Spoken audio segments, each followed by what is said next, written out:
ওই হারামজাদা জমিদারের যদি আবার সামনে পাই ওর ঠ্যাং ভাঙা দিব। আচ্ছা এসব বাদ দাও, আগে বাড়ি চলো। ও দিদা, সত্যই খুব ভালো লাগছে। নাও হাল্ক, বেশি করে খাও, তাহলে হ্যাঁ শক্তি আসবে। জরিনা, জরিনা, চলো আজকে আমরা সমুদ্রের উপরে ঘুরতে যাব। সত্যি নাকি? ঠিক আছে গো, চলো আজকেই যাইবো। আজকে সমুদ্র পাড়ে অনেক মজা করব, কি বলো জরিনা? হ্যাঁ গো, আজ আমি তোমাকে সমুদ্রে নিয়ে গোসল করায় দিব। বাড়িতে তো তুমি গোসল করোই না। জরিনা, আমি একটু এখানে আরাম করি, তুমি চাইলে অল্প ঘুরে আসো। ঠিক আছে, আমি সামনের দিকটা একটু ঘুরে আসি। হাল্ক, বাঁচাও আমাকে।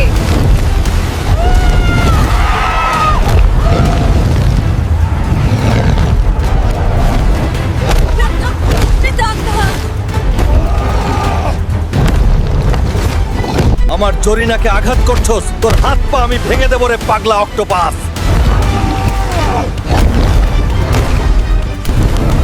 জরিনা, চলো এটাকে বাড়ি নিয়ে যাব। শালারে আজকে রান্না করে খাবো। ঠিক আছে গো, চলো আজ তাহলে অক্টোপাস পার্টি হবে বাড়িতে। এই অক্টোপাসটা তো বেশ ঝাল হইছে গো। আরো আছে, ধীরে খাও।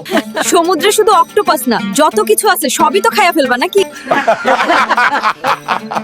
আমি হাল্ক আপনাদের সবার জন্য প্রার্থনা করছি, এই ভিডিওটি লাইক করুন, চ্যানেলটি সাবস্ক্রাইব করুন, আপনার ইচ্ছা 2 দিনের মধ্যে পূরণ হবে। হাল্ক সব সময় আপনার সাথে আছে।